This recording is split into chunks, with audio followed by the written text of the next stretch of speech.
So yeah, Prabhuji, we are okay. So Prabhuji, I am from we are staying in from last 5 years, and I'm proper from Belgaum, and initiated by Radhana Swami Maharaj, and myself and my wife both are doing Bhakti Vaibhava. Now my wife Shri Kumari will introduce her. Okay. Hare Krishna Prabhuji, Dandavat Hare Pranam. Krishna, Dandavat. Hare Krishna Prabhuji. I'm basically from Bombay. Then, as Prabhu mentioned, we were at Belgaum and now residing at Sri Mayapur Dham. Hare Jai Krishna. Shri Ram Mayapur ki Jai. Hare Krishna. Who else is remaining? Vishwakirti Prabhu is done? No, he's not done, Prabhuji. Okay. Who else is there? And Yashika Ahuja Mataji is remaining. And of course, Tulsi Priya Mataji is there. I know her, but she's senior also. But still, Hare Krishna Mataji. Hare Krishna Prabhuji, Dandavat Pranam. Prabhuji, I'm not at all senior. My service is to Kunj Bihari Mandir as a counselor, taking care of only girls, especially Matajis and girls. I do youth preaching, and actually I cover all 4 generations from kids, teenage, girls, and Matajis. And I do Rajbhog Seva and Radha Vrindavan Chandra. And it's all actually nothing much. Mataji, you were initiated in which year? 2010, the first initiation, and second is 2014. So it is in Kunjibari that in your initiation? No, in Pandharpur. Both the initiation I took from His Holiness Loknath Swami Maharaj. Okay. And your husband, Mataji? My Prabhu Shyam Sakha Das. He's also initiated by His Holiness Loknath Swami Maharaj. And he is into strategic planning, GBC strategic planning. He is into that team. He is serving over there. Okay, thank you so much, Mataji. Hare Krishna. Hare Krishna. So I think we'll start. Anybody is left? Sorry if I am not. Prabhuji, Yashika Mataji is remaining. Hare Krishna, Hare Krishna, Prabhuji. Hare Krishna. I think last time you asked a question. Yes, Prabhuji. Sorry, I could not get the answer till now. If someone knows in the group, they can surely answer Yashika's question. Yes, please. Prabhuji, my name is Yashika Oja. I worked as an assistant professor in an engineering college. I'm from Delhi, ISKCON Punjabi Bagh, and currently serving in Garland Seva of Shri Radha Radhika Ramanji at ISKCON Punjabi Bagh. Oh, Jai. I'm yet to be initiated, maybe in 1 or 2 years. I got introduced into Krishna Consciousness in 2017. Hare Krishna. Thank you. Hare Krishna. So thank you very much. Prabhuji, I think Ramakrishna Prabhu also is not.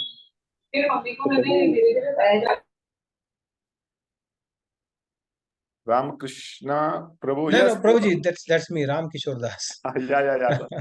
You are the Yes. one who is actually. So Prabhuji, I came into Krishna Consciousness in 2006, was introduced there while I was studying in USA. So there were some devotees who were trained in Pune, in Kharagpur, IIT Kharagpur wise. So I got their association. So and got initiated in 2014 from His Holiness Radhanath Swami Maharaj. And I am a professor in Vishwakarma Institute of Technology. I stay near NVCC. And along with that, I do 2 dressing sevas, Jai Vijay and Prabhupada dressing seva.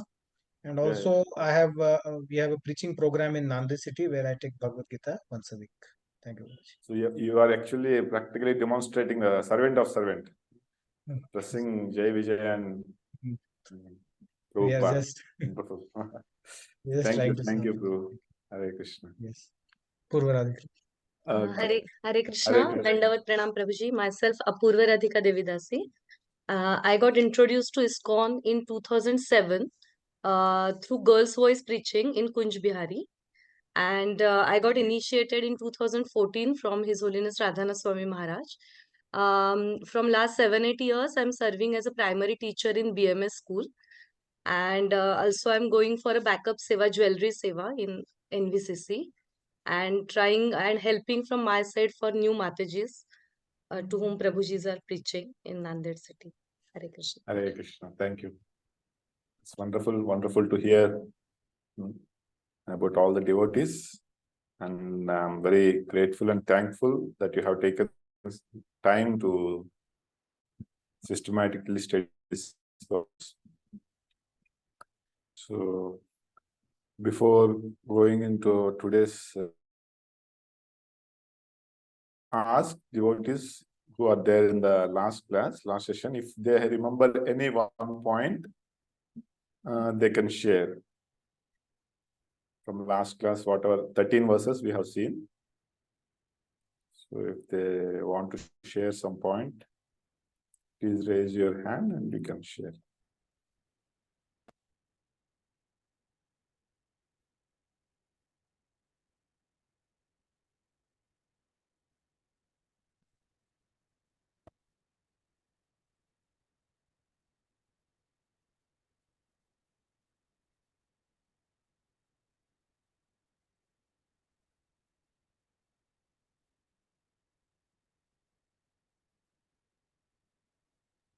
Hare Krishna.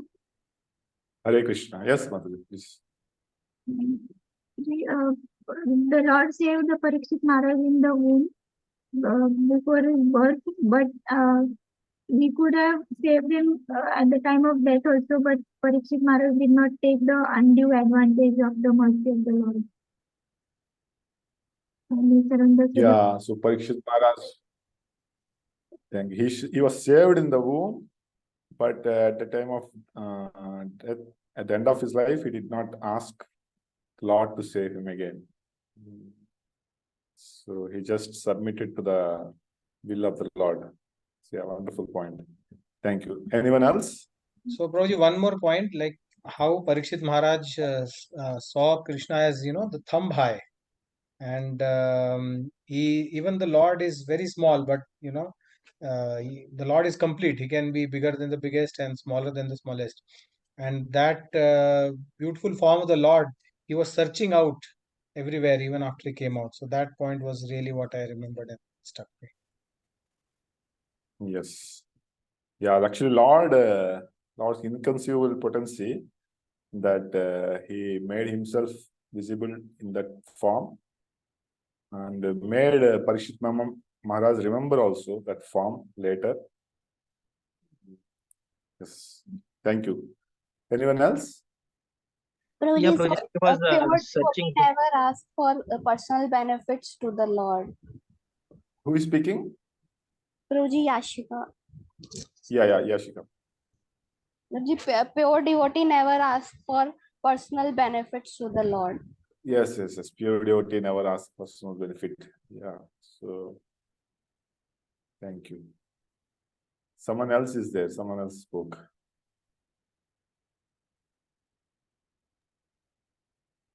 Yeah, Prabhuji, Parikshit Maharaj used to say who was that person who saved him.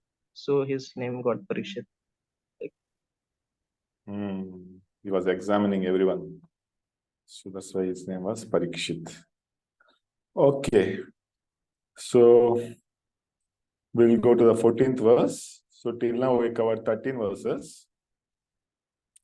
So mainly, I was speaking that how Bhagavatam,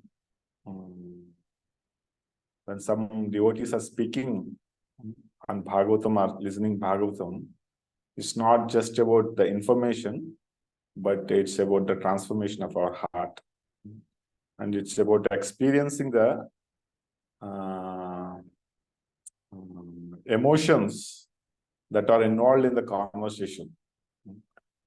So if you carefully go through the verses, it's more than the information, the flow, the characters involved, how they are going through the emotions. So that also we have to experience. Then actually our heart becomes transformed. That is actually the purpose of studying Bhagavatam. So, okay, so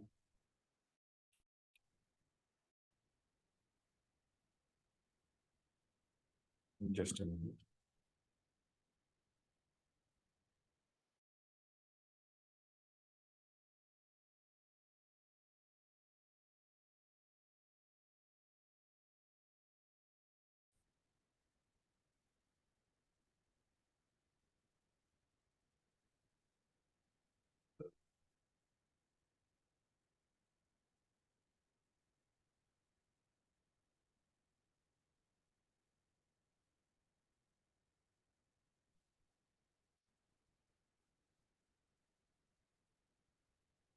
So we discussed how Shonaka Rishi inquires about Maharaj Parikshit. Then Suta Goswami describing about Yudhishthira Maharaj in 4, 5, 6 verses. That before, why Yudhishthira Parikshit Maharaj took birth in Pandava's family, because of greatness of Yudhishthira Maharaj. So how he was a pure devotee and he was not affected by the opulences. So that is discussed, and from 7 verses, from 7 to 11, so Lord Krishna protects child Parikshit in the womb. So that is discussed. I'm just seeing the Subodhini and speaking. If you have Subodhini, that is wonderful, you can go through.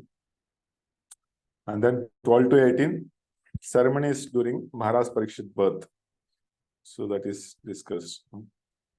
So Jatakarma ceremony was performed, and then the Krupacharya, Dhaumya, all these Brahmanas were invited, and they started reciting the Vedic mantras.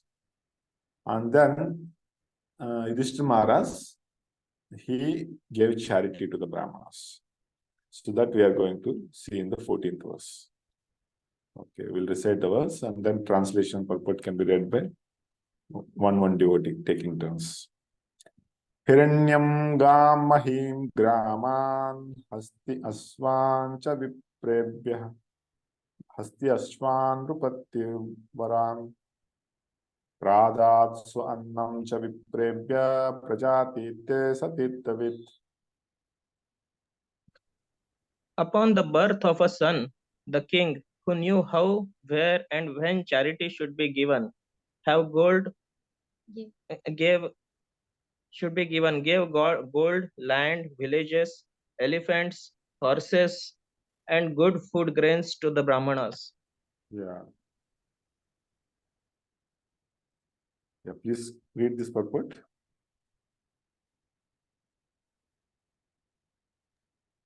Only the Brahmanas and sannyasis are authorized to accept charity from the householders. In all the different occasions of samskaras, especially during the time of birth, marriage, and death, wealth is distributed to the Brahmanas because the Brahmanas give the highest quality of service in regard to the prime necessity of humankind. The charity was substantial in the shape of... So here, who should receive charity?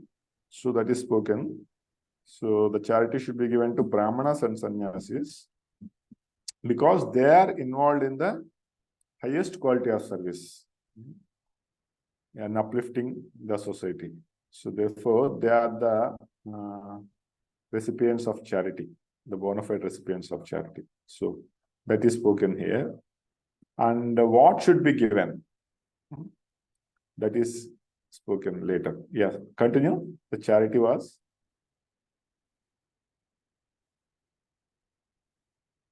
Yeah, continue, Prabhu. The charity was substantial in the shape of gold, land, villages, horses, elephants, and food grains, with other materials for cooking complete foodstuff. The Brahmanas were not therefore poor in the actual sense of the term.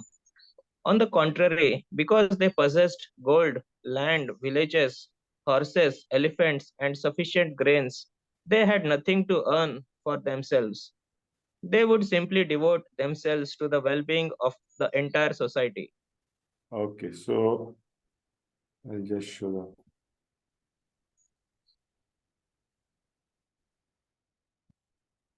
So this is the verse which is speaking on charity. Prajatite Satirtavit. So Prabhupada mainly spoken to whom the charity should be given, as we read, Brahmanas and Vaishnavas. And when the charity should be given, especially on the occasions of samskaras, like we have many samskaras that we perform, and here the Jata Karma ceremony is being performed. So during that occasion, the charity should be given to the right person. And what kind of charity should be given? Which is practical, which is useful for the person. Like here, the gold, different kinds of foodstuffs. So all those things are given. So that is spoken. The practical, the purport is very practical. And then the next half, the purport, Prabhupada is speaking about what is the meaning of Tirthavid. One who knows. Tirthavid means one who knows when and where the charity should be given and to whom it should be given. Like Vidura is well aware of all these things. All right. Sorry, Yudhishthira Maharaj is well aware of all these things, to whom the charity should be given. And then Prabhupada writes, charity is never unproductive or done blind. Even if you do charity blindly, without any knowledge, like Yudhishthira Maharaj, still it is never unproductive. Like Manusmriti, so Manusmriti says on charity that if you give charity to a non-Brahmana, or if you give charity to an unqualified person, so you may not get any return. You may not get anything profit. So whatever you give, it may get in return. You may give a charity to a Brahmana, but who is not well versed or who is not only for the namesake he is Brahmana. So then the return may be doubled for what you have given. So if you give charity to a Brahmana who is well qualified, who is learned, then the return will be 100 times. So like Manusmriti says this. So that means what? Even if an unqualified person you give charity, there is no loss. You will get it back. So therefore, it is never unproductive.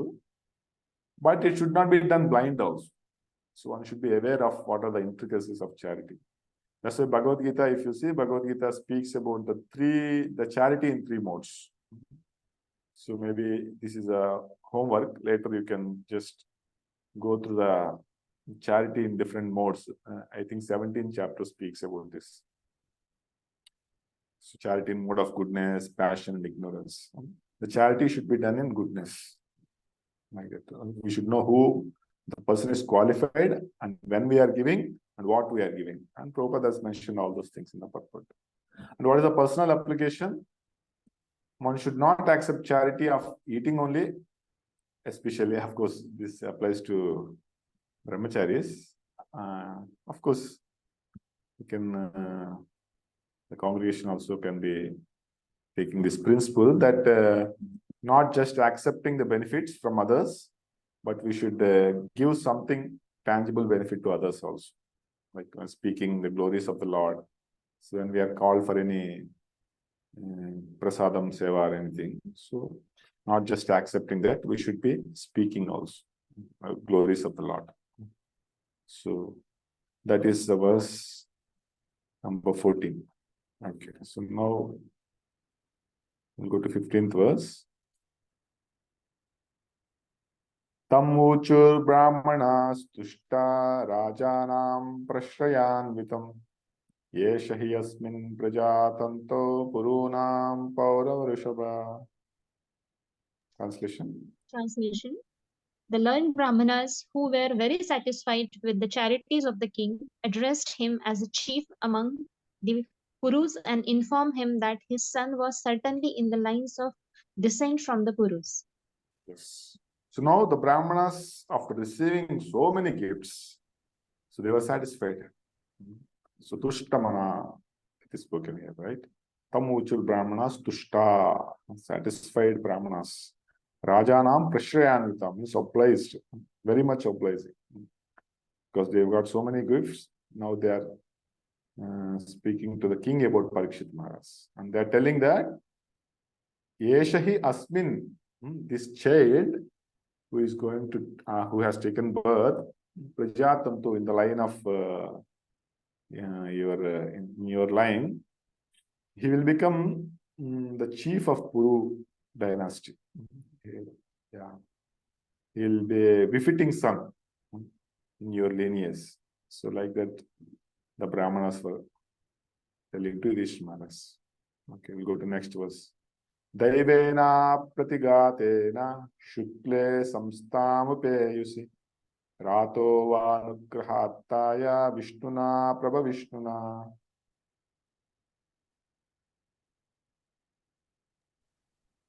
The Brahmana said, "This spotless son has been restored by the all-powerful and all-pervasive Lord Vishnu, the personality of Godhead, in order to oblige you.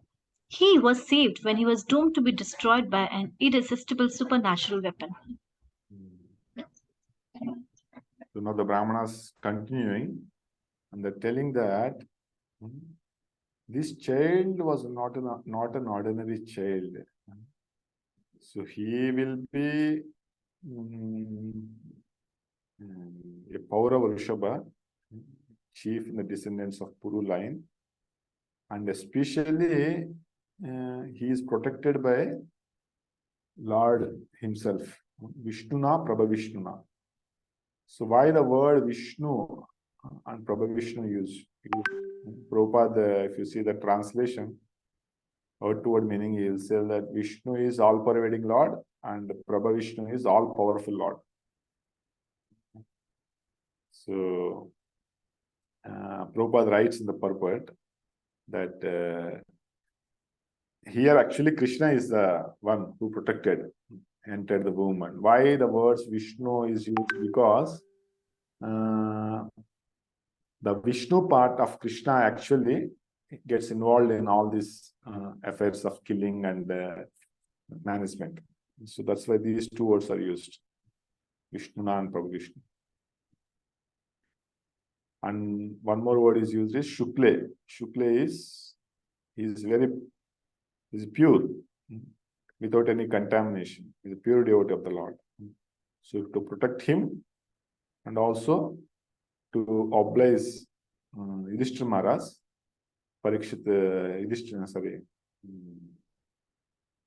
Lord protected Parikshit Maharaj. So Prabhupada writes in the purport, two reasons why Parikshit was protected. Yeah, just read the first part of purport. I'm highlighting, then we can.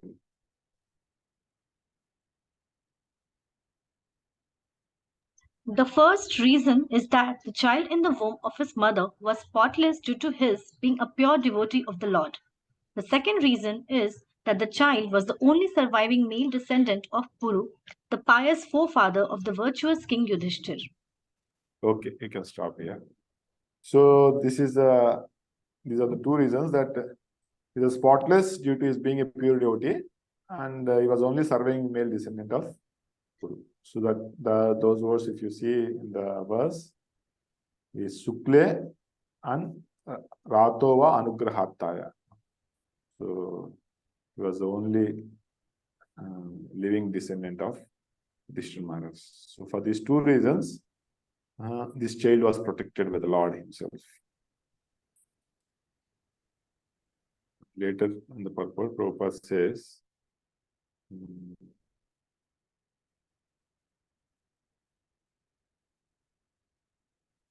yeah, read this part. I'm highlighting child Parikshit is described here as.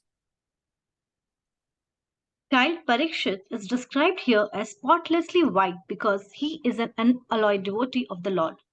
Such unalloyed devotees of the Lord appear on the earth just to execute the mission of the Lord. The Lord desires the conditioned souls hovering in the material creation to be reclaimed to go back home, back to Godhead, and thus he helps them by preparing the transcendental literatures like the Vedas, by sending missionaries of saints and sages, and by deputing his representative, the spiritual master. Okay, sufficient.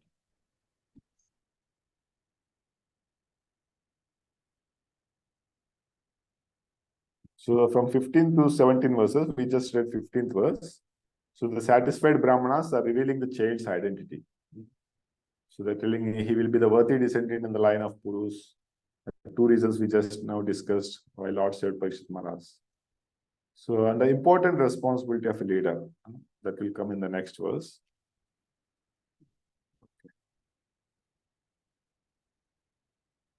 It's the 16th verse we are reading, right?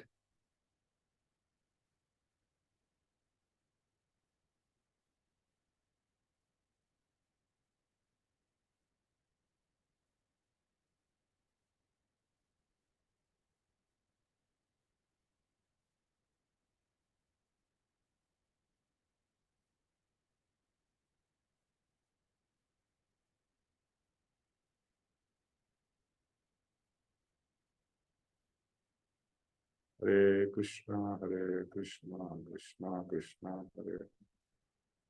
Hare Rama, Hare Rama.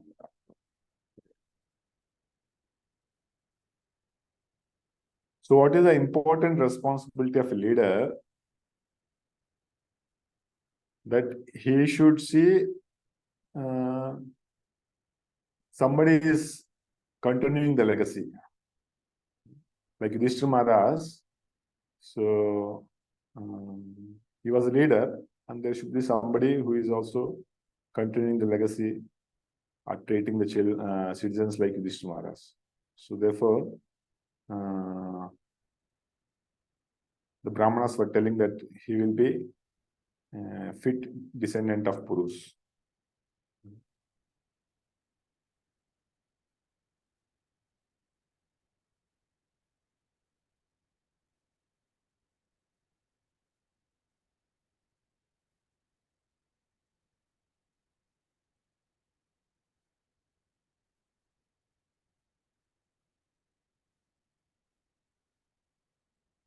Okay. So one of the important responsibility of leader is to create a legacy. Not only is supposed to rule, but create a legacy. So, like one devotee I was hearing, Radhika Prabhu, he was telling that one may be a responsible leader, but he should not be exploited by irresponsible people. Like example is Yudhishthira Maharaj. He is himself a responsible leader, but he was exploited by Dhritarashtra. When Dhritarashtra asked him for gambling match, so he accepted it. He accepted the proposal. So, and also another example is Gandhari. So Gandhari is a very chaste lady, and, but she also got exploited by Duryodhana. So, and Drona also. Drona, he was also a very responsible leader in teaching the Pandavas, but he also got exploited by Ashwatthama.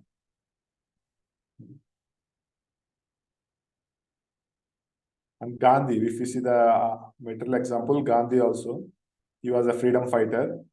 So he was a responsible leader, but he did not leave any legacy. His independence movement was exploited by other selfish motives. Like he fought for independence, but once the India got independence, but it was exploited by other selfish motives. So therefore, it's very important that the leader, the responsible leader, should have a person who will continue the legacy. So here, Parikshit Maharaj was that kind of a child who is going to continue the legacy of Yudhishthira Maharaj and the Puru dynasty. So that is being told here. That's why actually Krishna protected Parikshit Maharaj, because he will be continuing the legacy of the dynasty of Purus and Pandavas. So even if you see the birth of Parikshit Maharaj, how it happens. So who are the mother and father of Parikshit Maharaj? Abhimanyu and Uttara. So if you see Abhimanyu, they both have a sacrificing spirit. Abhimanyu, before he was about to marry to Uttara, he was not excited by getting married to Uttara, but he know that he has to fight for the Pandavas. He is more concerned about that fighting on behalf of Pandavas than getting married to Uttara. And even Uttara, on the other hand, she knows that I may get married, but Abhimanyu is going to fight, going to war now. He may not return also. That means what? Those times, there is no remarriage. That means lifelong, she should be a widow.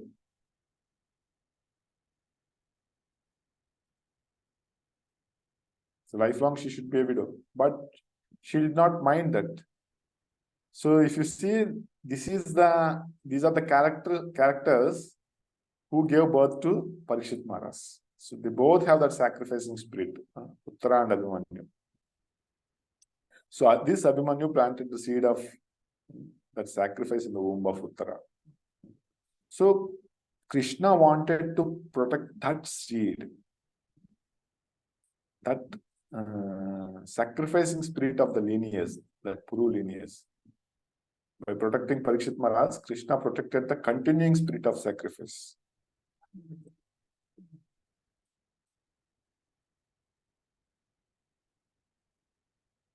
So this is one point. And the other point is, Prabhupada is also mentioning in the purport. So, pure surrendered souls have nothing to fear in this world. Like here, Parikshit Maharaj was personally protected by the Lord. Vishnuna Prabhu Vishnuna. So, when we are surrendered souls, when we completely align with the will of the Lord, Lord will personally protect us. He may not protect our physical body, but he will protect our consciousness. So that's why Lord is called Achyuta. If you see the Bhagavad Gita, Senayo Ubhayor Madhya Ratam Stapayame Achyuta. So because Lord will never fail in his affection for the devotee.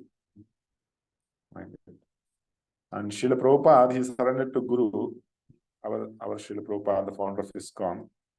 And how Krishna, while he was traveling in Jaladuta, he got 2 heart attacks. So Krishna comes in the dream and he assures him, don't worry, I'm there, I will protect you. So especially those who are carrying the mission of the Lord, like Parikshit Maharaj here, he has a mission. Why he is taking birth, and through him actually Srimad Bhagavatam comes into picture. These are all surrendered souls. And Krishna personally takes care of them. And therefore, there is nothing to fear for them. The all-powerful Lord will protect them. And also we see Vasudeva, when Krishna took birth in the jail, like he ordered Vasudeva that you carry me to Vraj, Dham, like that. And Vasudeva had full faith in Krishna. Immediately, even though he was shackled by chains and even though there are so many security guards all around, so he was a surrendered soul. He just accepted the words, and you see what happened. All the security, Yogamaya played in such a way that they went to sleep, and the chains were broken, the doors were open, Yamuna became calm. So all those things happened. So why I'm telling this? That when we surrender to the Lord, so then Krishna will personally guide us in our journey. And he will protect what all obstacles are there in our service to Krishna. Like even an ordinary man, when he canvasses for a political party, now in Andhra, this canvas is going on. So many people, they come and they canvas for the political party. And the leader will take care of the people. So why not the Lord? So if somebody is canvassing for the Lord, preaching for the Lord, why not the Lord will take care of them? So like that. So very, very important principle.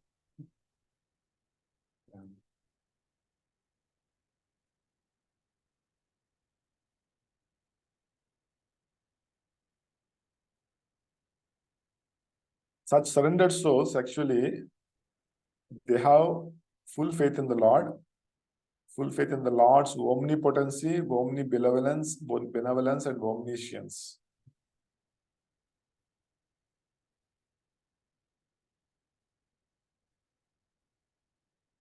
So somebody was telling that how can Lord be 3 at a time? So how can the Lord be omnipotent? So omnipotent means what? He's all powerful. So he can, with one of the limbs, he can do any other activity. That is omnipotency. And omnibenevolence means he's all merciful. And omniscience means he's all knowing. So they were telling that Lord cannot be 3. How can the Lord be having these three things. Because if Lord is omnipotent, all powerful, okay, he may be all powerful and he may be all merciful, but I think he is not all knowing, because he is all knowing. If he knows our situation, that we are going through so much trouble, then why he will not make that situation go away? He is all powerful and he is all merciful also. Maybe he is not all knowing. Maybe he doesn't know that we are going through such situation. So like that. So some say like that. So only two conditions will two conditions are satisfied at a given time. Okay, if you take other things, so Lord may be omniscient, he may be all knowing, he may be knowing our situation, that we are going through so many difficulties, and he may be all merciful, he may want to uplift us, but maybe he is not all powerful, maybe he doesn't have power to turn the situation. Or there are other situation, other thing, that he may be all knowing and he may be all powerful also to change our situation, but maybe he is not all merciful. Like that, people have the misconception, how can all three be there for the Lord? So, but the point is, the surrendered souls have full faith that Lord is all merciful, Lord is all knowing and all powerful. Therefore, they very gratefully accept whatever situation they are going through. So that is one thing we can see in this purport. And then 17th verse.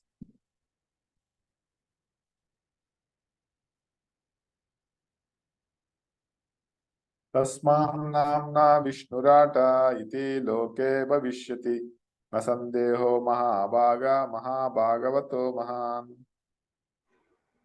Please read the verse. Hare Krishna. For this reason, the child will be known in the world as one who is protected by the personality of Godhead. O most fortunate one, there is no doubt that the child will become the first class devotee and will be qualified with all good qualities. Yes. So because he was protected by Vishnu himself, therefore, in the previous verse it comes, right? Vishnuna Prabha Vishnu. So therefore, this child will be called as Vishnurata, one who is protected by Vishnu. In the future, he will be called like Vishnurata. And Nasandeho, don't have any doubt, he will be a pure devotee, Mahabhagavato. He will become a Mahabhagavat devotee. And here, the Brahmanas are addressing Yudhishthira Maharaj as Mahabhaga. Why they are addressing Yudhishthira Maharaj as Mahabhaga? You are the most fortunate because in your family, a pure devotee is going to take birth. Mahabhagavat is going to take birth. And Prabhupada's purport also focuses on this. I'm not going to the purport. Okay, let us see the purport also.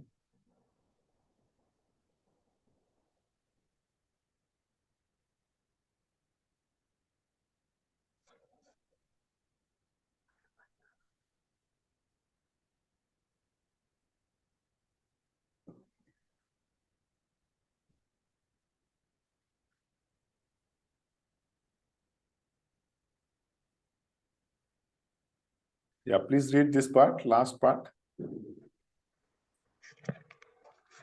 And because Maharaj Parikshit. The family in which, the family in which. Yeah, this one. And because Maharaj Parikshit. Prabhuji, we cannot see that screen. We can only see the slides. Oh, really? The family in which Mahabhagavad is birth.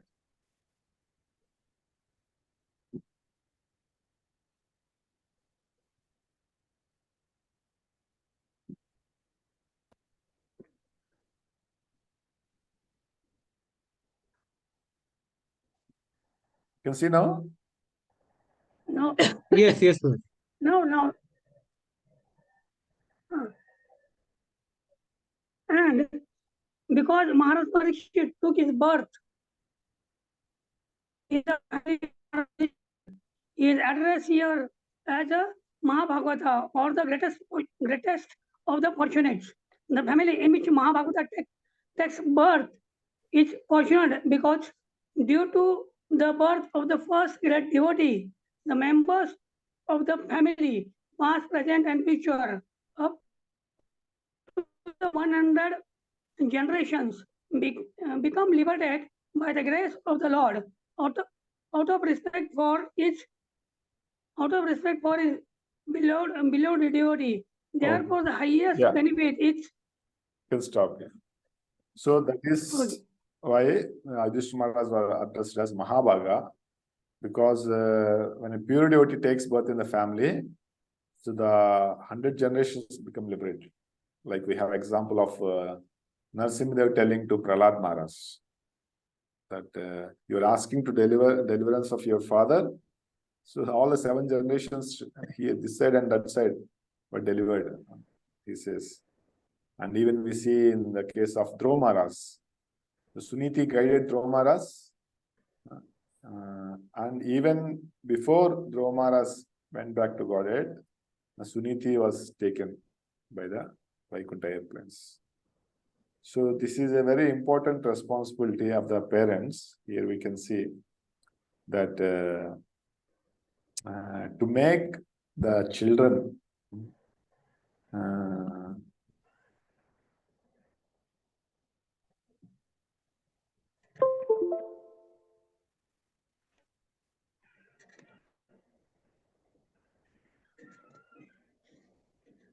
Prabhuji, your voice went away.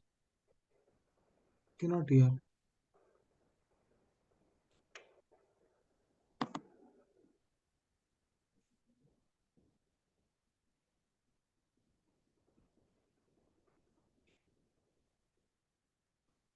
हो ना sir मी काही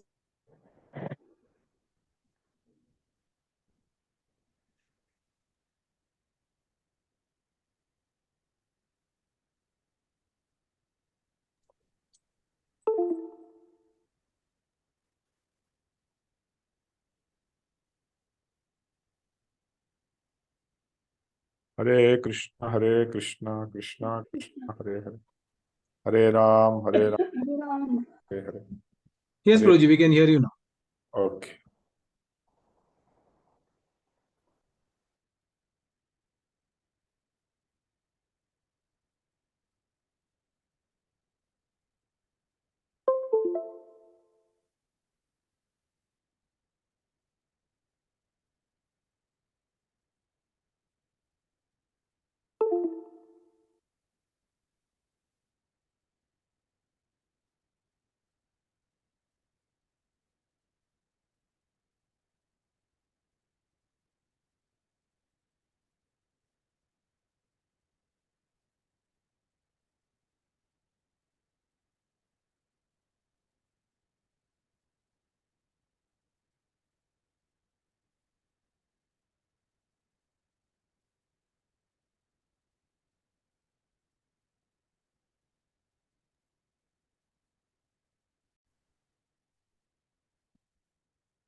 So we will take a short break. I think as Prabhuji has put on the message.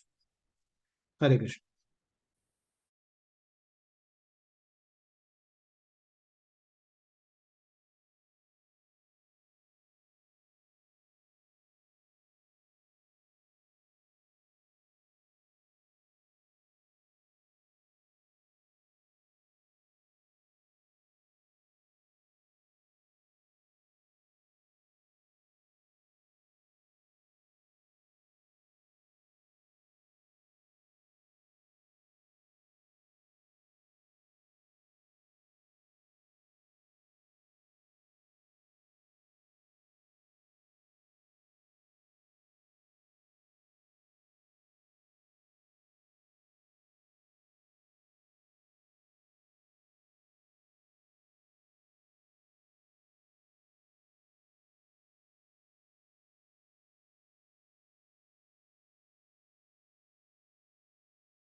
Hare Krishna.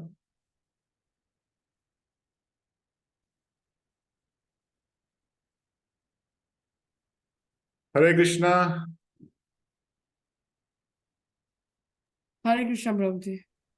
So now the audio is clear? Yes, Prabhuji, very much. Yes, Prabhuji.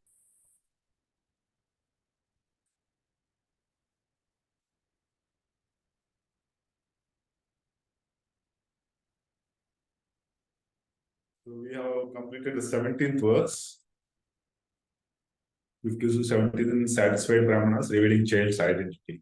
He will be the worthy descendant in the line of Purus. So the two reasons why Lord saved Parikshit Maharaj is given. What is the important responsibility of a leader? To create a legacy, and responsibility of parents also.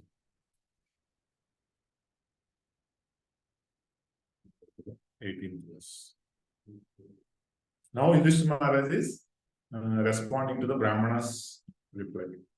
Shri Rajo Vacha Apyesha Vamshayan Rajarshin Punya Shlokan Mahatmana Anuvartita Svidasasha Sadhuvadena Saptama. The good king Yudhishthira inquired, O great souls, will he become as saintly a king or as pious in his very name, and as famous and glorified in his achievements as other who appeared in this great royal family. So Yudhishthira Maharaj is inquiring about Parikshit Maharaj. Will he be? Three inquiries they made. If you see the verse.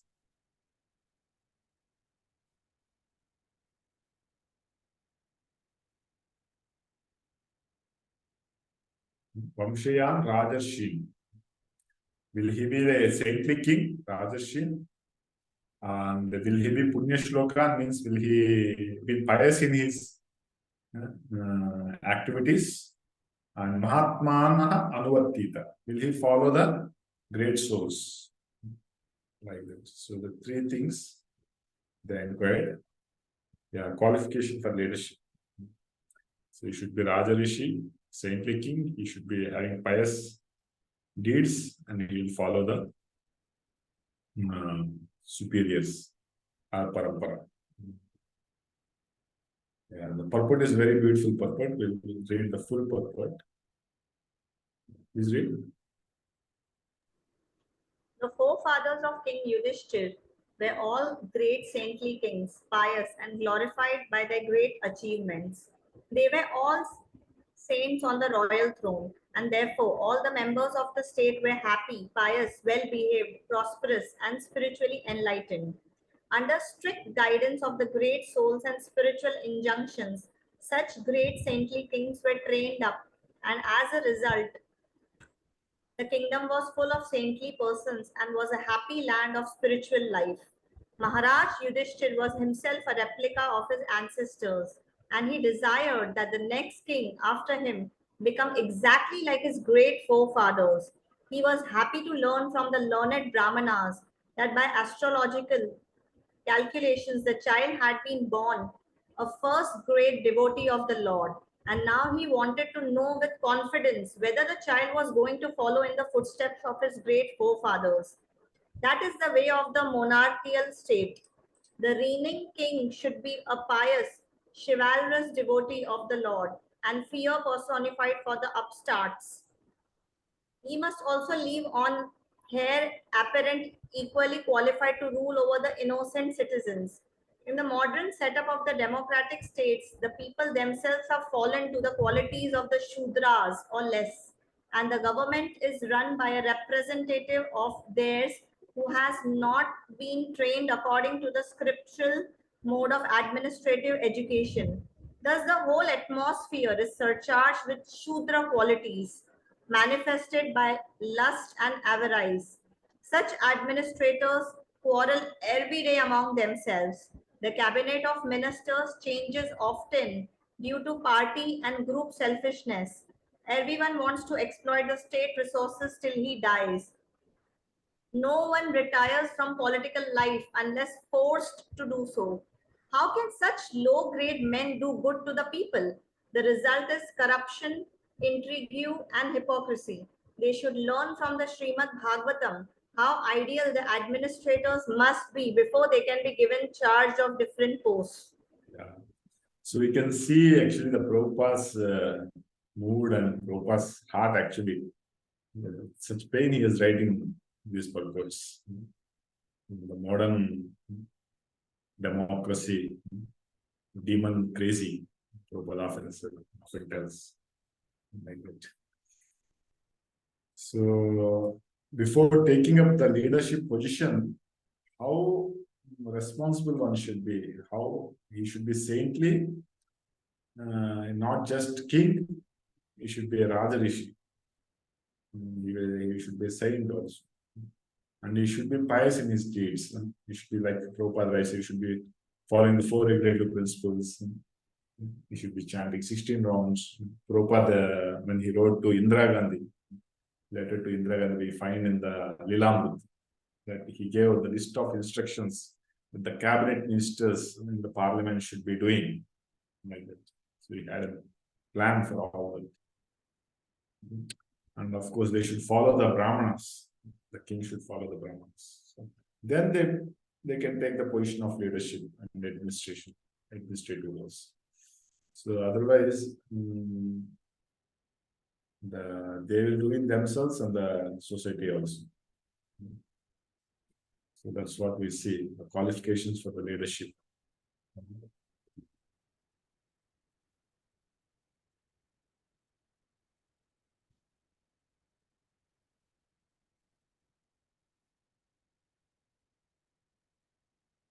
The next purport.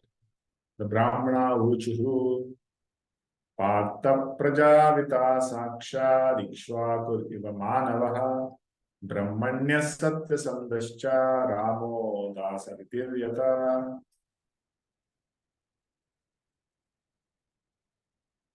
Now from 19th verse to 25th verse, the qualities of Parikshit Maharaj is being told by Brahmanas.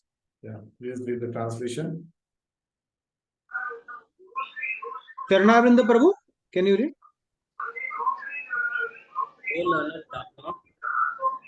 The learned Brahmana said, O son of Pritha, this child shall be exactly like King Ishwaku, son of Manu, in maintaining all those who are born, and as for following the Brahminical principle, especially in being true to his promise, he shall be exactly like Rama, the personality of Godhead, the son of Maharaj Dashrath.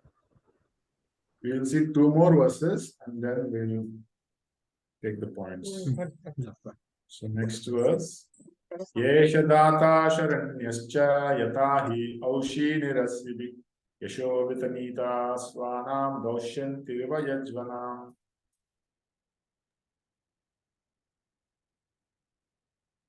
Yes, 9 number can read.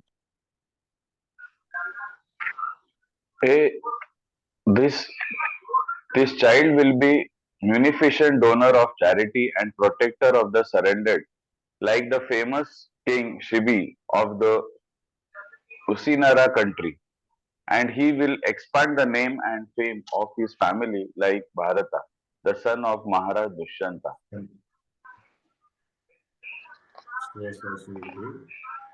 Dhanmanyam agrani resha tuyaschadvayo utashayava duddarsha samudrayava duskaraha.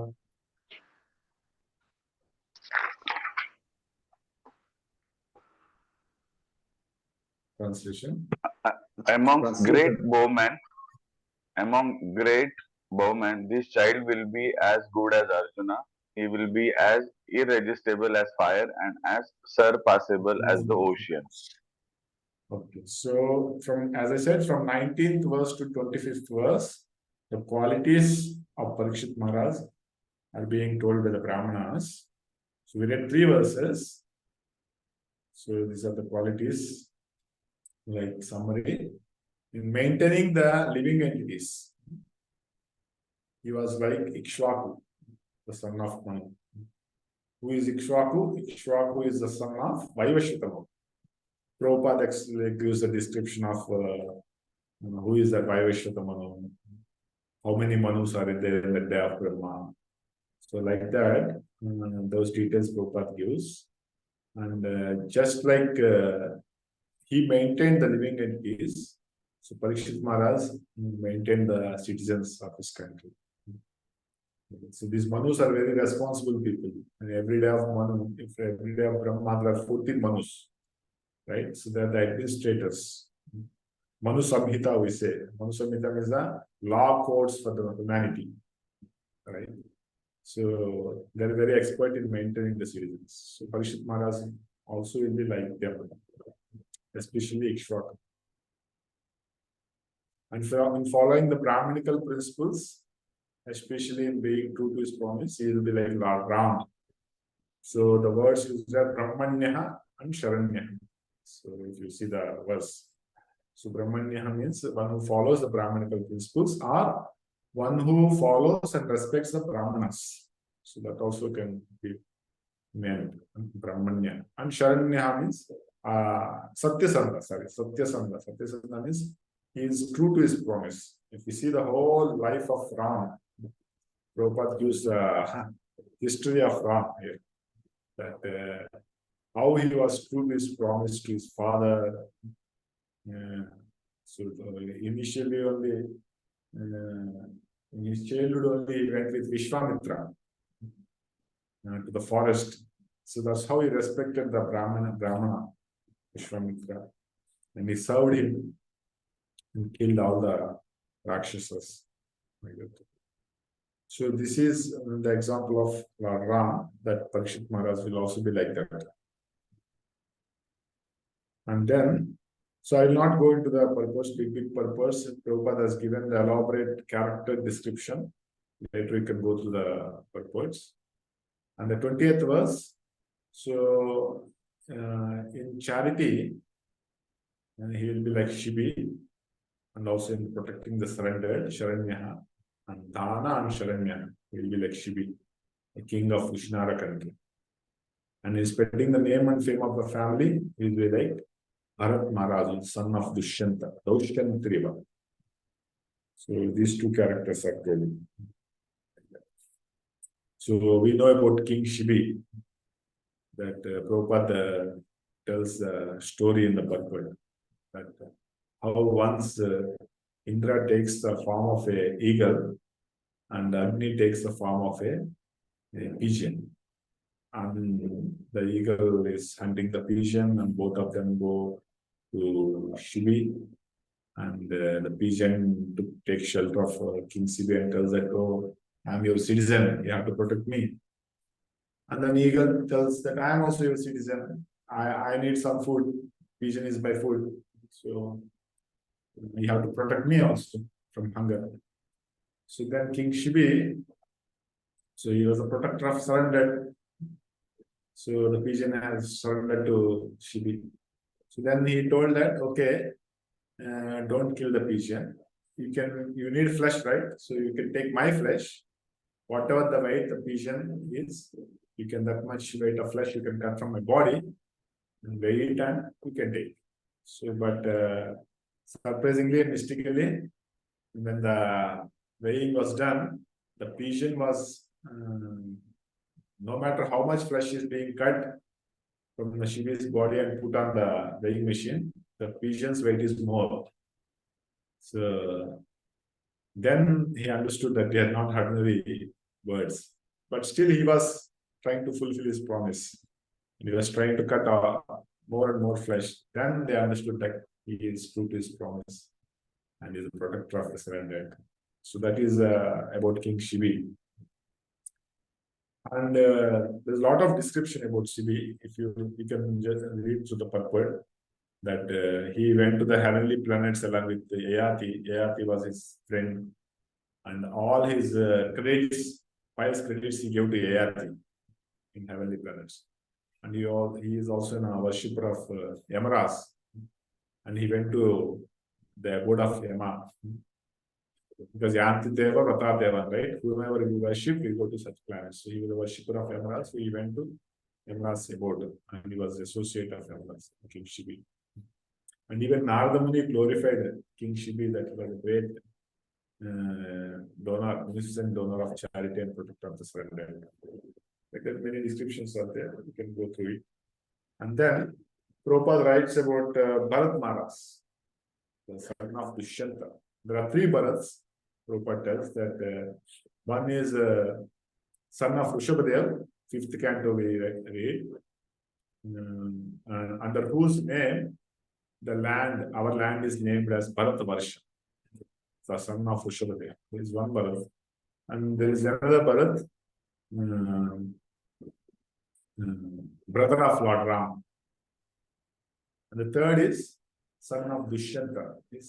That is this Bharat which is being said here. And Parikshit Maharaj will be like son of Dushyanta Bharat, who spread the name and fame of his family. And also, the Pandavas are coming in the lineage of this Bharat. The Pandavas are also sometimes addressed as Bharata. So who is that Bharata? Actually is the son of Dushyanta. The son of Dushyanta and Shakuntala. So Prabhupada writes in the purport. But Maharaj, from his childhood only, because Dushyanta forgot, he lost his memory. He was born and brought up in the forest only. He was like a child. He was here from the childhood only. He was killing lions was fighting with lions and tigers. So the description is given. So especially why Parishit Maharaj was compared to Bharat, because Pandavas, even the great Pandavas, were addressed as the descendants of Bharat.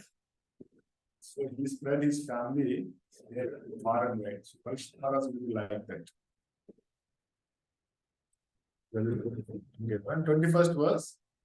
So the Kshatriya valor is being described here.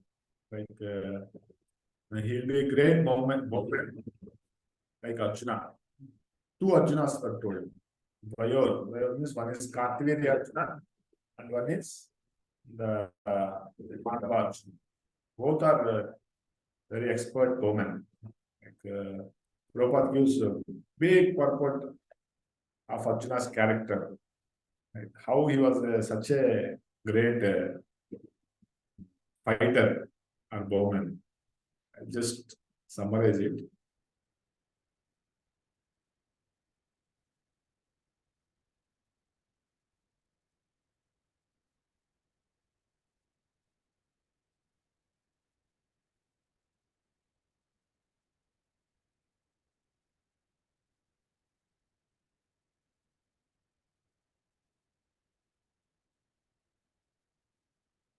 So 51st verse is speaking about his fighting spirit.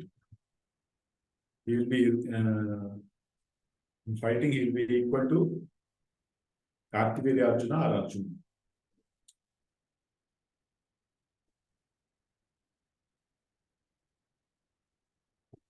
Regarding Arjuna, I was telling.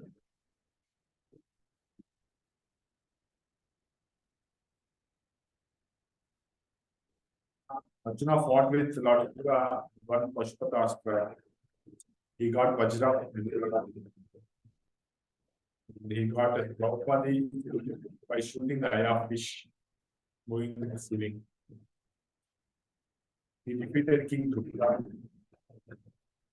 Fought with the Gandharvas to release Duryodhana. So once the Gandharvas caught Duryodhana, and the Pandavas were in exile. So Yudhishthira Maharaj, Duryodhana went there to just show these Pandavas that how I'm enjoying, just to please them. So then the Gandharvas themselves Duryodhana. Then Yudhishthira Maharaj seeing this, he tells Arjuna, go and release Duryodhana. Then Bhima and everybody says, no, good thing happened. Gandharvas caught him. Ashwin says, no, he's our brother only, you should release him. Then Arjuna fights with Gandharvas and releases Duryodhana. There are so many incidents. Prabhupada describes this purport that how Arjuna fought, defeated so many people, and he won so many weapons by defeating great personalities. Even Dronacharya was the average student of Dronacharya. Archery.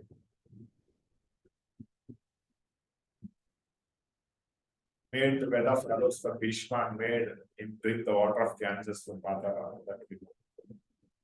He used to practice archery even at night. That's named Brakesh. Here some political parties profession is going on. A lot of disturbance came out from him. So we have to bear with it for some time.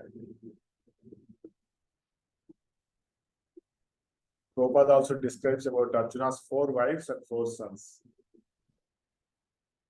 So Arjuna has 4 wives: Subhadra, Ulupi, Chitrangada, Draupadi.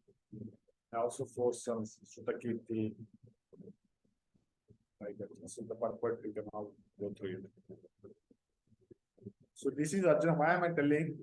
So Parikshit Maharaj will also be like that in his archery. It's not less like Arjuna. How Arjuna is so chivalrous in his fighting spirit. And this art of archery, like it is said in Mahabharata, when Arjuna's Rath is going, so around 2 kilometers circumference in front of him, not even a single soldier can stand correct, because he's so fast in shooting the archery that 2 kilometers circumference in front of him, nobody can stand. So that is Arjuna. Parikshit Maharaj also will be like that. Also, one more thing he told is, he is irresistible like fire. Like fire, no matter what object is there in front, it will burn it away. Even the building can burn away. No matter it is made with steel or metal or cement or whatever. The fire, the forest fire, you know, the whole forest gets wiped out. So Parikshit Maharaj is also like fire, irresistible. Nobody can stop him. Nobody can obstruct him. And is unsurpassable like ocean. Like how ocean is vast in terms of its breadth and in terms of its depth. It's surpassable. Similarly, Parikshit Maharaj is unsurpassable in terms of his qualities and in his administration also. So that is how Parikshit Maharaj is compared. And then we'll read the next 4 verses and then we'll discuss.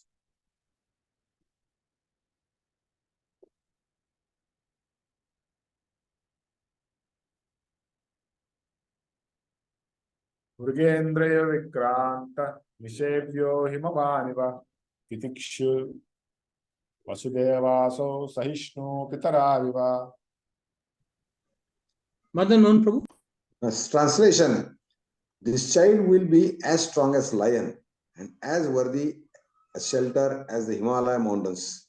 He will be forbearing like the earth and as tolerant as his parents.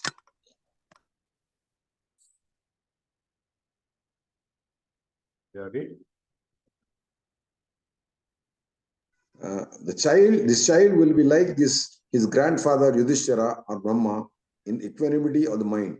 He will be magnificent like the Lord of the Kailasa hill, Shiva, and he will be the resort of everyone, like the supreme personality godhead Narayana, who is even the shelter of the goddess of fortune. Ramashriya, the word used is Devo Ramashriya. So, the shelter for even Brahma, the Lord, Supreme Lord.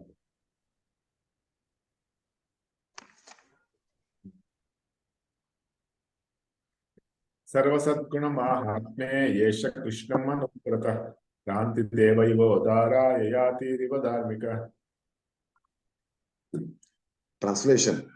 This child will be amongst as good as Lord Sri Krishna by following in his footsteps. In magnanimity, he will become as great as King Ranti Deva, and in religion, he will be like Maharaj Yayati. Yeah. One more verse. Drithyavalisama Krishne Praharadaiva Sadgraha Ahataisho Swameda Vruddhanam Paryupasaka. Translation. This child will be like Bali Maharaja in patience, a staunch devotee of the Lord Krishna like Prahlad Maharaj, a performer of many Ashwamedha horse sacrifices, and a follower of the old and experienced men. So these are the qualities of Parikshit Maharaj. So this is a summary. The 22nd verse says that he will be strong as a lion, Mrugendra Iva, and worthy of shelter like Himalayas, forbearing like earth, and tolerant like parents. Yeah. So there Prabhupada writes that one should be like a lion in the chase, lion on chase, and one should be like a lamb at home. Like on the chase, and the lion is chasing the deer cannot escape. So like that, when Parikshit Maharaj was chasing the enemies, so nobody can escape him. He was so strong. And worthy of shelter like Himalaya mountains. The Himalaya mountains can offer everything. Like a person If he doesn't have anything, Prabhupada says he can go and take shelter of Himalayas. Himalayas can offer him everything, food, clothing, water, whatever, minerals, everything. So like that. Parikshit Maharaj is also like that, worthy of shelter. Forbearing like earth and tolerant like parents. So if you see both these two qualities, forbearing and tolerance, they are synonymous actually. Forbearing means tolerance and tolerance means forbearance. So why two examples are given, earth and parents? So there, Srila Vishwanath Chakravarti Thakur points out that sometimes Mother Earth may not tolerate the harsh words spoken by its sons, that is the kings or whatever on earth. Sometimes they may be speaking some harsh words, Mother Earth cannot tolerate. But the parents, they can tolerate the harsh words of their children. So therefore, another analogy is given. So he will be forbearing like Mother Earth and tolerant like the parents. Parents can tolerate all the mischievous acts of the children. Like similarly, Parikshit Maharaj will be like that. So that is told in the 22nd verse and in 23rd verse. Okay, 1 point in 22nd verse is like Srila Prabhupada is also like that personality who is like a lion on the chase and lamb in the lamb at home. Like Prabhupada, when he was in the preaching, when he was preaching, he will never compromise. Like that, whenever reporters come and ask him, like once reporters came and asked that Prabhupada was traveling in a Rolls-Royce car. So then, Swamiji, so what do you feel about your disciples giving you, your followers giving you this wonderful car, Rolls-Royce car? So then Prabhupada immediately replied that, okay, so what to do? I have to adjust. So they are supposed to give me a car made of diamond and gold, but I have to be satisfied with the car made of tin and rubber. So what to do? At least they are giving something. So maybe Prabhupada did not defend. Oh, no. I'm not actually meant after this opulences or after this Aishwarya. I just, like Prabhupada never defended. Prabhupada was lion when he was preaching. Like that. So, yeah, when he went to Britain, then reporters asked him, so, Swamiji, why have come to London or Britain? So Prabhupada told that because you people have come to India and looted everything, you have forgot to take in one thing, that is Krishna consciousness. So I have come to give that to you. So I have not come to take, I have come to give. So Prabhupada is never compromising as lion. But if you see Prabhupada, when he was with devotee, he was so humble. Once Prabhupada was in the airport, along with all the devotees surrounding him, then because there is a lot of gathering there and people were not able to move, then the announcement was made that all the devotees should come this side, like that. So then Prabhupada was also getting up and coming this side. Then the devotee told, no, Prabhupada, not you, all devotees, I'm asking devotees to come. Then Prabhupada told, I am also a devotee. So like this, Prabhupada is so humble with devotees. He was actually, if initial days, if you see, he was using the same bathroom, standing in the line, and the new devotees, they were going in front to take bath. Prabhupada, he just tolerated all these things. So he was a lion on the chase and he was a lamb at home. So Prabhupada is the example for that. Okay, then 23rd verse. In equanimity of mind, he was like Brahma or Yudhishthira. So the word used is like Pitamaha. If you see the verse, Samye Pitamaha. Means Pitamaha can be Brahma also, and Pitamaha can be the grandfather is Yudhishthira Maharaj also. But both are having equanimity of mind. Equanimity of mind means they are equal both in distressing situations and both in happy situations. They are not wavered. Parikshit Maharaj also like this. And it's a very important quality for a practicing spiritualist, that he should be having this quality of equanimity of mind. Because in Bhagavad Gita also, so many places it comes. Sukhadukke samaya krutva labha labho jaya jayo. So Arjuna, be equipoised. Right? Matra spashastu kaunteya. Like that, Shitoshna Sukhadukkha. Agama apayino anitya. Stam titikshasva bharata. There are all places. Any other examples where Bhagavad Gita speaks about this equanimity of mind? Anybody can share? Sukhadukke samo krutva labha labho jaya jayo. Yeah, I quoted that. Sukhadukke samaya krutva. Many places it comes actually. Samashatrau cha mitre cha tatha manapamanayoh. Yes, yes. Correct. Shitoshna Sukhadukkeshu. Matra spashasya kaunteya. Shitoshna. Prabhuji, Brahmabhut Prasannatma. Nasochati, Nakangshati, Samasarveshu Bhuteshu, Matpatim Lamate Para. In 12th chapter also there is one verse comes, right?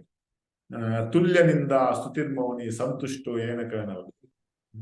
So he's satisfied with whatever comes on its own account. Yes, manno dujate loko, lokanno dujate jaya. Yes.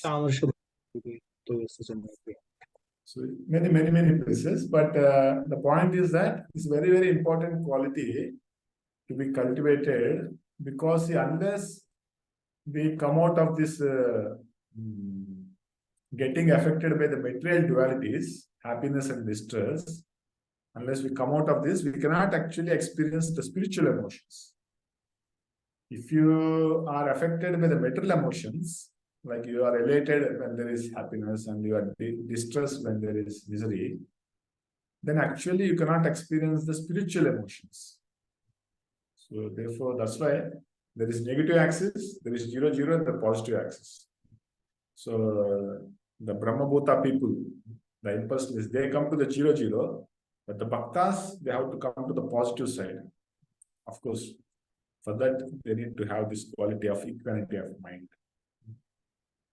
And that Parikshit Maharaj has, like Brahma and Yudhishthira Maharaj.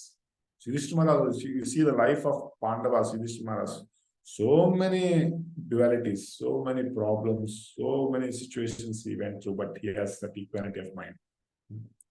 Even Brahma also, during the time of creation, right? So many problems he faced. His own son's not obeying him, Kumaras, Lord Shiva, doing Tandava, right? He getting attracted to his own daughter like that. So, but he has the equanimity of mind. Equanimity of mind. So here in the 23rd verse, Parikshit Maharaj was compared to Brahma, Mahesh, and Vishnu. The three Trimurtis he was compared. Equality of mind, he was like Brahma. In munificence, he was like Shiva, because Shiva is a Bholenath. Very easily becomes pleased and he gives benedictions. Like Prabhupada writes the story of Rukasura, the purport. How Lord Shiva gave him the boon that whomever he touches, his head will burn into ashes. And he went after Shiva only to test. And Lord Vishnu has to come and save him. So therefore he was so munificent, Lord Shiva. Like that Parikshit Maharaj was also. And like Vishnu, he was the resort of everyone. Like Lord Vishnu, Mother Lakshmi resides on the chest of Lord Vishnu. He is the shelter of the goddess of fortune. Ramashreya, the word is used. So we are all after the good wishes of Lakshmi Devi, and like Lakshmi Devi takes shelter of Lord Vishnu. He can maintain all living entities. So like that, Parikshit Maharaj also becomes the resort of everyone. And in 24th verse, so it is said that he will be having all good qualities as Lord Krishna. Like why it is told here, if you see this verse, For each quality, one personality is compared previously till now. Like for forbearance, it will be like earth. For charity, it will be like Shivi. Like one quality, one personality is compared. Now here, what Sukadeva Goswami or Sukadeva Goswami is telling that Brahmanas are telling that he is as good as Lord Krishna in having all good qualities, because Krishna only has all good qualities. Nobody can surpass him. So Parikshit Maharaj is compared to Krishna to tell that he is having all good qualities. Even the Acharya says that in this regard, that Parikshit Maharaj is not only like Yudhishthira Maharaj implies whether he will be having good qualities like his ancestors, superiors. So the reply is that he is not only equal to, but he surpasses all the superiors also, because he is having all the good qualities of all the superiors. So that is Parikshit Maharaj. So by associating with Krishna, he is having all good qualities as Krishna. And in magnanimity is like Rantideva. Of course, Rantideva story we know. Prabhupada writes in the Prabhupada again that how 8th canto also it comes when the demigods come in disguise to ask for food. Rantideva, even though fasting for 48 days, he heals away all the food. He was almost at the verge of death. So that is magnanimity. Even at the personal cost, he is ready to donate. And in religion, he is like Maharaj Yati. That is compared. In patience, he is like Bali Maharaj. And yes, the staunch devotee of Krishna is like Prahlad Maharaj. So you can go through the purports. I will not elaborate them. So after telling the qualities, in 19th to 25th verse, so then Parikshit Maharaj's activities are described in the next 3 verses. So let us see the 26th verse.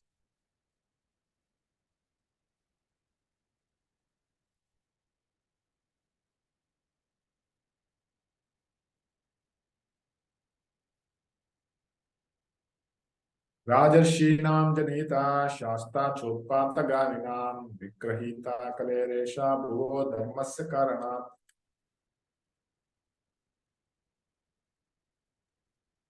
The child will be the father of kings who will be like sages. For world peace and for the sake of religion, he will be the chastiser of the upstarts and the quarrelsome.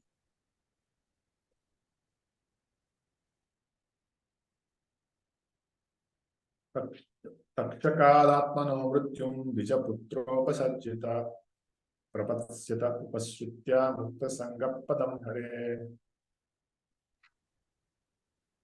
After hearing about his death, which will be caused by the bite of a snake bird sent by a son of a Brahmana, he will get himself freed from all material attachment and surrender unto the personality of Godhead, taking shelter of him. Yeah. So, okay, we'll take one more verse and then Jignasitatmayatattayo muner vyasasutaso hitvedam nipagangayam yasyat atta kutobayam. Sachisundari Mataji there? Yes. After inquiring about proper self-knowledge from the great philosopher, son of Vaibhava, he will renounce all material attachments and achieve a life of pure love. So in these 3 verses, so Parikshit Maharaj's activities are being described like Utpata Shasta, Patagata Shasta means he will be the chastiser of the upstarts and quarrelsome people. And he will be the source of the Rajarshis, means he will be the source of inspiration for many saintly kings.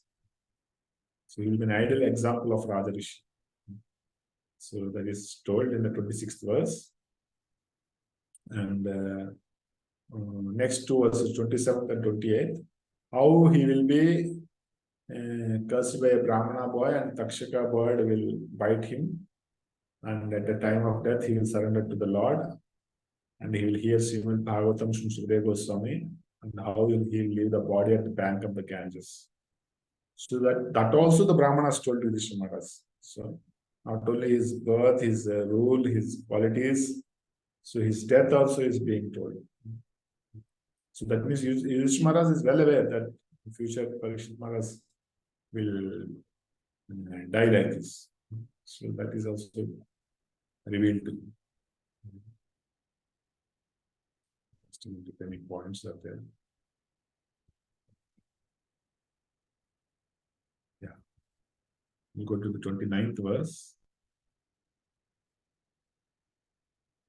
Iti ragna upadishya vipra jataka kovida labda pichitaya sarve pratijagmo swakangraha. Thus, those who were expert in astrological knowledge and in performance of the birth ceremony instructed King Yudhishthir about the future history of his child. Then, being sumptuously remunerated, they all returned to their respective homes. So, now till now the Brahmanas were speaking about the qualities and activities of Parikshit Maharaj. So then they satisfied with the remuneration, they all went back to their homes. So Prabhupada, if you see the sloka, Vipra Jataka Kovida, so that word is used. So Prabhupada basically differentiates between the Vipra, the Brahmana and Vaishnava. Like that. Who are Vipras? Vipras are the learned Brahmanas who guide the society in fulfilling material necessities, like Karmakanda. They are expert in Karmakandas. So those people are also invited by Yudhishthira Maharaj. So this is one section where they know the principles of Karmakanda rituals, and they guide society so that by performing them, they can fulfill their material needs, material desires. The Brahmanas, they are expert in transcendental knowledge, that is Jnanakanda. And the Vaishnavas, they are actually the perfected Brahmanas. So the Jnanakanda, above Jnanakanda is Upasana Kanda, and the culmination of that is Bhakti. So Vaishnavas are the practitioners of Bhakti. So when the Brahmanas perfect, they actually become Vaishnavas. So there is a debate between, Bhaktivedanta Thakur was invited. And there was a debate between who is great, Brahmana or Vaishnava, right? And then Bhaktivedanta Thakur, because he was not feeling well, so he told Bhaktisiddhanta Saraswati Thakur, his son at the time, so you go to this Midnapur, and you present this case, that how Vaishnavas are superior. So then Bhaktisiddhanta Saraswati Thakur goes there, and I think 3 days seminar that was. The first 2 days actually was glorifying Brahmanas only, quoting scriptures. Krishna, I am unable to hear. Pardon? Hare Krishna? Sorry, Prabhuji, I think it was my net. I thought you got disconnected. So I was telling, so for 2 days he was glorifying Brahmanas only, quoting so many slokas from scriptures. And the Brahmanas were so excited, and they were thinking, oh, he is whose side he is participating. And then the 3rd day, he started telling about Vaishnavas and quoting so many scriptures. Then they are dumbfounded. Then finally, he proved that Vaishnavas are actually topmost Brahmanas. And then whole crowd gave applause, and then all of them came to take dust of Bhaktisiddhanta Thakur. And there is a lot of gathering, and then police has to stop and then dip Bhaktisiddhanta Thakur's feet in big pond of water, and then they have sprinkled that water on the people because they are trying to catch Bhaktisiddhanta Thakur's feet. So then the police has to do this, sprinkle all the water, wash the feet of Bhaktisiddhanta Thakur. So this is how he proved that Vaishnavas are the topmost Brahmanas. And then, so we are all actually trying to be Vaishnavas. So, of course, because we are in Bhakti, so we are also seen as Vaishnavas. But that is our goal, to become a Vaishnava. That's how the title is given after initiation, Das. So what is important is whatever name it may be. In front, there may be whatever name, Krishna Das, Govinda Das, yeah, Sachi, Devi Das, whatever. So the most important part is the last one, Das or Devi Das. That is the goal and that is the aspiration. And it takes lifetime to actually come to that standard. So therefore, Prabhupada writes that the Vaishnava means is a perfected Brahman. Okay, so we'll go to the last part. I'll just take 4:30 already. I'll just take 5 minutes. Last few verses will complete this chapter.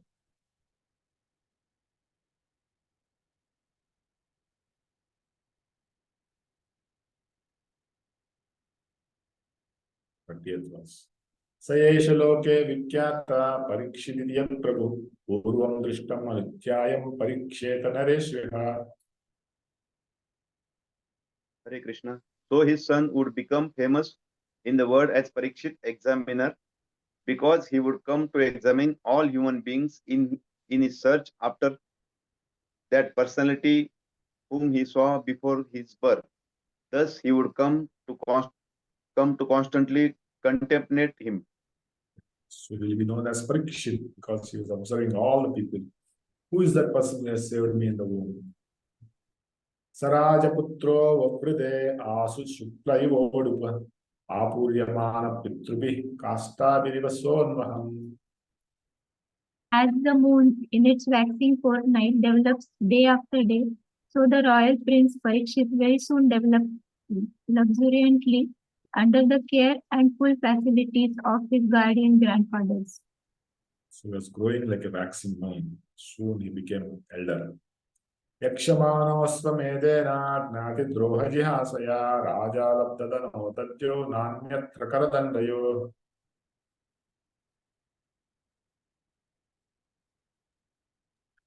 Just at this time, King Yudhishthira was considering performing a horse sacrifice to get freed from chains imposed from fighting with kinsmen.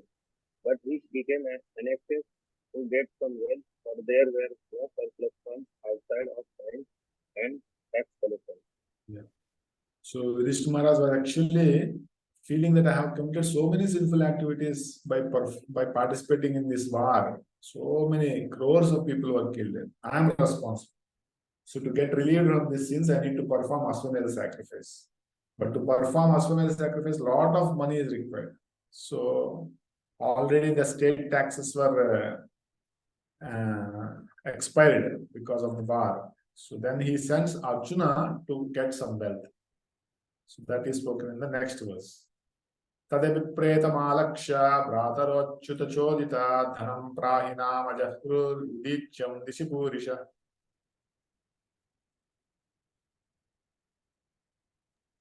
Understanding the hearty wishes of the king, his brothers, as advised by the infallible Lord Krishna, collected sufficient riches from the north left by King Marutta king in the northern side, he left lot of gold after performing sacrifices, gold plates, whatever he left in the, and that was like a heap of mountain.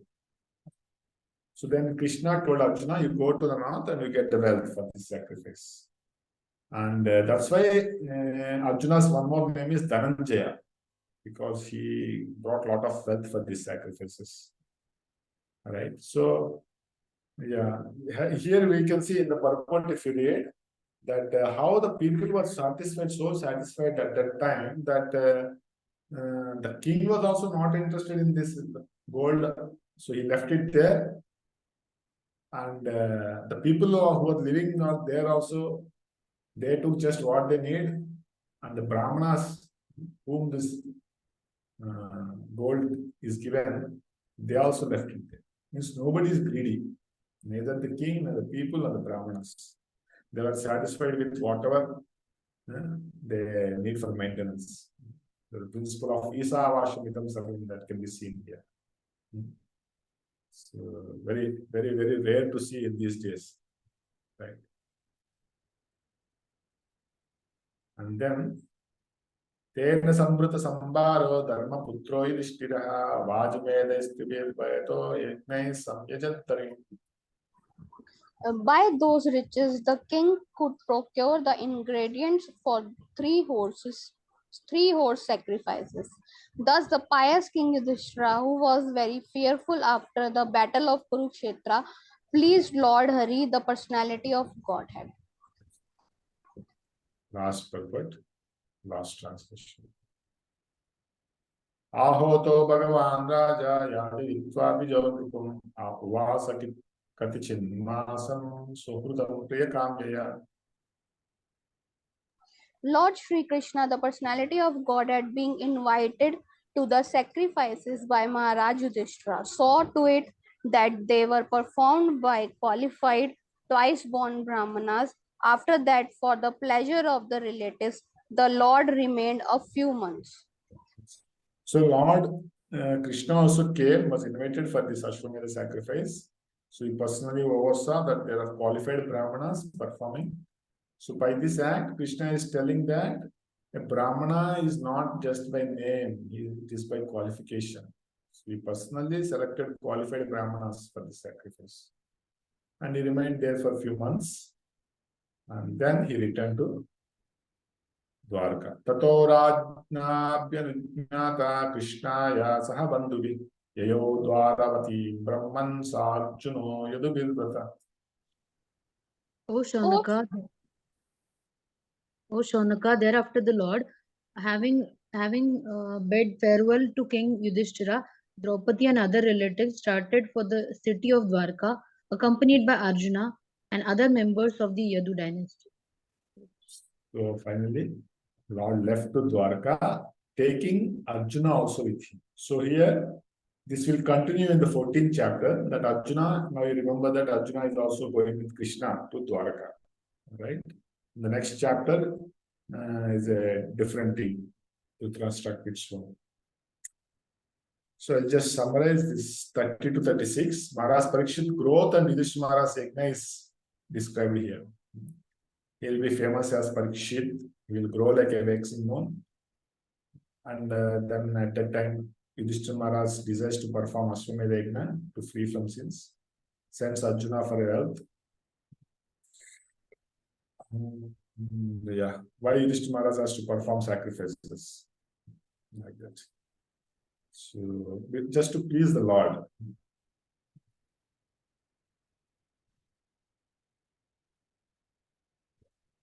Arjuna accompanying Krishna to Dwarka. So like this chapter ends. See, one point I wanted to share is that Yudhishthira Maharaj, even though he's a pure devotee, is not having any sinful background, still he is eager to perform sacrifices to get rid of sinful reactions. So how much we being in Kali Yuga, daily we are committing so many sins and we are incurring so many sinful reactions, how much we are obliged to perform sacrifices. So every day, knowingly or unknowingly, we are committing sins. But what is the hope? Prabhupada writes, the only hope for us is the Sankirtana Yajna, because Sankirtana Yajna nullifies all other things. So therefore, we have to perform Sankirtana Yajna very seriously. So at least if you want to be rid of these sinful reactions. Of course, our goal is not to just get rid of sinful reactions, to develop love of Godhead. But Prabhupada tells that in the Bhakti. Okay. Hare Krishna. Thank you very much. I will stop here. Sorry, I have taken extra time. Just want to finish this chapter. Srila Prabhupada ki jai.